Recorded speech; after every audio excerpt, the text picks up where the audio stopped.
Naks naman! Ingay ko, no?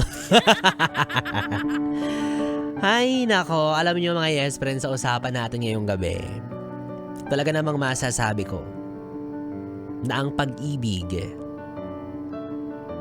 ay sadyang misteryoso. Tunay nga naman na ang pag-ibig ay makapangyarihan. Nakalain mo yun. Kaya nitong baguhin yung perspektibo ng isang taong dati loloko-loko. Isang tao na dati hindi nagseseryoso. Kumbaga dating lasenggo, ngayon naging labandero, ganyan. Ginawa ng labandero ng misis niya kasi takot na siya. Dati siga sa kanila, ngayon wala na, tiklop sa misis niya. At ito yung sinasabi natin na positibong dulot ng pagmamahal sa atin. Kapag sineryoso natin ang pag-ibig, maganda talaga yung nagagawa nito sa atin. Sa perspective natin sa buhay. 'Di ba? Meron tayong mga kakilala na dati walang pakialam. Sige, jowa dito, jowa dyan. Until nakilala niya si The One. Si The One na nagturo sa kanya na ang pagmamahal ay dapat sineseryoso pala. Na nagturo sa kanya na magmahal lang ng isa, hindi dalawa, hindi tatlo, hindi apat, hindi lima. Ganun talaga sa buhay, ano? Kahit hindi sa pagmamahal, there will be that one person na ipapadala sa'yo, ipapakilala sa'yo, kahit hindi siya manatili sa buhay mo, kahit dumaan lang siya, 'di ba? Na magtuturo sa'yo ng lesson. Yung lesson na yun na babaunin mo sa buong buhay mo na kahit mawala na siya, kahit na magkalimutan na kayong dalawa, yet baon mo sa puso't isip mo yung iniwan niyang aral sa'yo. At gano'n naman talaga dapat yun. Dapat nga, hindi na natin pinag-uusapan to no? Kasi ika nga ng kabilang istasyon, ika nga ng love radio. Basic, di ba? Basic na sa pagmamahal yung ganito. Hindi na natin dapat tinuturo to. Kapag nagmamahal ka dapat, sabi nga ng Yes FM, solid. Ganon. Galing ng segue. Grabe ka talaga, B-boy. Galing mo. Diba na kapag nagmamahal ka, matik naman talaga yun eh. Hindi mo dapat ginagawang laro ang pag-ibig. Yes, oo. Sabihin na natin na lahat naman tayo magdadaan sa phase kung saan ay mag-e-explore tayo, makikipagkilala sa kung sino-sino, at hindi magiging seryoso, ika nga yung tinatawag nating puppy love. Pero as time goes by, as we mature, dapat ganun na rin yung perspective natin, di ba? Nagbabago. Kasi nakakahiya naman kung senior citizen ka na tapos feeling ka pa rin. Nasa stage ka pa rin ng talking stage, di ba? Hirap naman nun. Dapat sa dinami-dami ng pagmamahal at taong nakilala mo at pinapasok mo sa buhay mo, dapat natututo ka na. Well, maswerte ka kung ikaw yung tipo na sa unang pag-ibig pa lang, alam mo na agad na, eto na yon. Sana yung mamahalin ko habang buhay. Kumbaga, maaga kang natauhan, maaga mong na-realize na ang pagmamahal talagang sineseryoso. Yet again, kagaya na sinabi ko kanina, hindi naman natin masisisi ang isa't isa kung daraan tayo sa pag-try, patikim-tikim, ganyan. Pakurot-kurot sa kung sino-sino, diba? Hinahayaan mo yung sarili mo na malaman at kilatisin yung preferences mo at standards mo sa pagmamahal na okay, dumaan ako sa ganito, ayoko pala ng ganyan. Mas gusto ko pala yung ganito. 'Di ba? Nagkakaroon ka rin ng evaluation sa sarili mo eh. Na-assess mo kung ano talaga yung mga gusto mo. And it's okay. Normal 'yon. But the thing is, hindi natin kailangan laging dumaan sa ganon. As early as now, kung kaya naman, kung pwede naman, na seryosohin mo ang pagmamahal, please do so. 'Di ba? Kasi kawawa naman. Kasi hindi lahat ay nag-aaksayang ng panahon para sa laro-laro lang. Hindi lahat nag-exert ng effort, naglalaan ng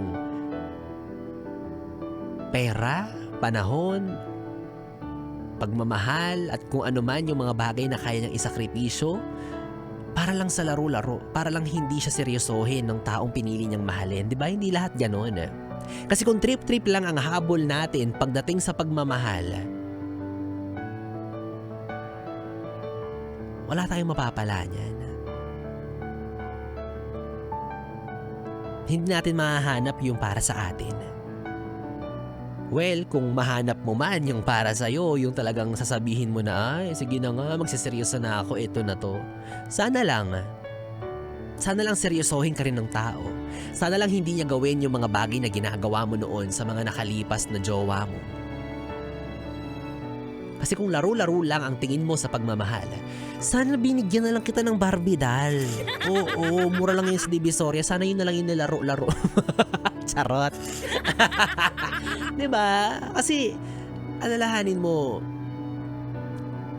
when it comes to love, it involves two people. Two hearts. Hindi mo alam kung gaano kalalim yung pagmamahal na maaari mong matanggap at hindi mo alam kung gaano kalalim yung pagmamahal na pwede mong sirain. Diba?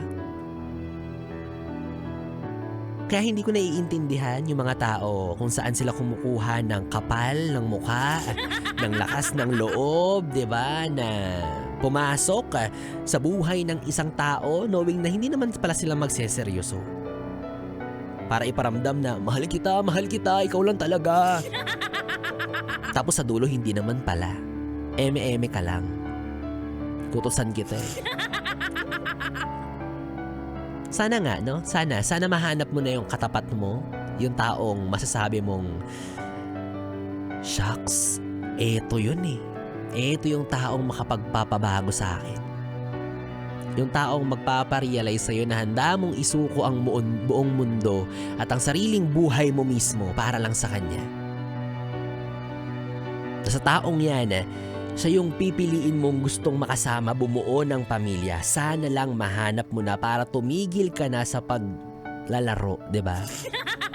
Kakaya naman, mga teenagers nga minsan, pag sumapit na yung ngayon niya, yung 13 years old, 14 years old, ayaw na maglaro. Ikaw ilang taong ka na? 30 ka na, naglalaro ka pa rin? My goodness gracious. Naisingit. Diba? So, yes friend, the next time that we commit ourselves to someone, please make sure na you date to marry. Yan, diba? You date to marry. Hindi lang you date to have a trophy, diba? Na, oy, girlfriend ko to par, jowa ko to, ipagyayabang ko sa inyo. Kahit na alam mo naman sa sarili mo na hindi pa talaga siya yung gustong makasama mo habang buhay, diba? So, bottom line, if you found the one, alagaan mo yan. Kasi marami ang may gusto na maranasan yan. At kung napabago ka man ng taong yan, good for you. Kung ikaw ang nag-adjust, hindi mo kinalugi yan. In fact, ikaw pa yung nag-benefit kasi nagbago ka into something good. Into something nice. Sana lang, di ba, wag ka ulit makahanap ng taong babaguhin ka ulit pabalik doon sa nakaraan mo, di ba? Yung, wag ka na dyan sa mabait, wag ka na dyan sa goodness gracious. Dito ka na lang, masaya dito sa mga kabit-kabit. Sana lang, di ba? Sana maging fix na yung isipan mo at maging tumatak na sa kokote mo na yan na talaga at wala nang iba. Kasi kung hindi, aagawin ko siya. Ala, lagot ka. Malakas pa man di yung karisma ni Biboy Bibo. Kapal ng muka. Ay, nako. Well, anyways, mga yes friend, ikaw kung kapiling mo ngayon ang taong minamahal mo na masasabi mong siya na talaga habang buhay, congratulations sa'yo, pero meron pang mas lamang sa'yo. Alam mo kung sino?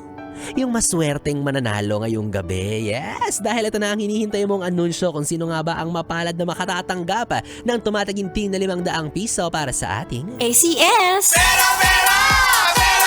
lang yan! ACS! Pera lang ACS! O eto, sana naman sa anunsyong to, sa gagawin kong to, magbago na ang pananaw mo na ang Yes FM ay hindi mo dapat tinitake for granted. Ha? Na ang Yes FM ay the one. 'Di ba? Kaya nga 101.1, puro kami one. Kasi we're always number one. Hello? Kakainis, 'di ba? O, sana mabago na nito yung perspective mo na, shucks, when it comes to radio, Yes FM talaga ako. Ganon. Ganon na ang mindset, ha? Well, anyways, yes, friend. Ito na ang announcement kung sino nga ba ang mapalad nating yes, friend, na magkakamit ng 500 pesos mula sa programa ni B-Boy Bibo hatid sa inyo ng Yes FM at ng ACS Manufacturing Corporation. Kaya naman, congratulations sa pagmumukha mo! Michelle Evangelista, congratulations! Sa'yo na ang 500 pesos! Ayan, meron kang 500 pesos. Pumalakpak ka naman. Ito naman, walang kasigla-sigla. Again, ikaw ang nanalo, Michelle Evangelista. Ang kailangan mo naman gawin sa ngayon ay mag-send ng iyong valid ID and of course ng iyong GCash number kung saan namin ipapadala ang iyong premyo. At ikaw, yes, friend, kung hindi ka man pinalad ngayong gabi, ngayong araw, huwag kang mag-alala. Oo, matagal pa natin itong gagawin.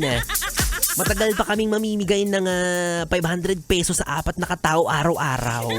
O kaya naman ituloy-tuloy mo lang ang iyong pagtutok sa 101.1 Yes FM at i-follow mo ang Facebook page ni DJ B-Boy Bibo gaya ng lagi kong payo sa inyo para magkaroon kayo ng chance na manalo, diba? And of course, ituloy-tuloy mo lang din ang pagtangkilik sa mga produkto ng ACS Manufacturing Corporation tulad ng Pride Detergent at mali mo ikaw na ang susunod na mananalo para sa ating ACS! Pera lang yan! ACS! Pera lang yan! ACS! Yes, friend! 3 oras na BB time ang ating pinagsamahan na kapiling nyo po. Ang BB nyo sa radyo, ang DJ na mabilis bumayo, ang dila sa mikropono. Ako po si DJ B-Boy. B-Boy, Bibo, magkasama't magkarinigan tayong muli bukas sa parehong oras dito lang sa istasyong No Problem. Ang 101.1 Yes FM. Solid. Oras natin, 11:40. Good night, BB. Mwah, mwah.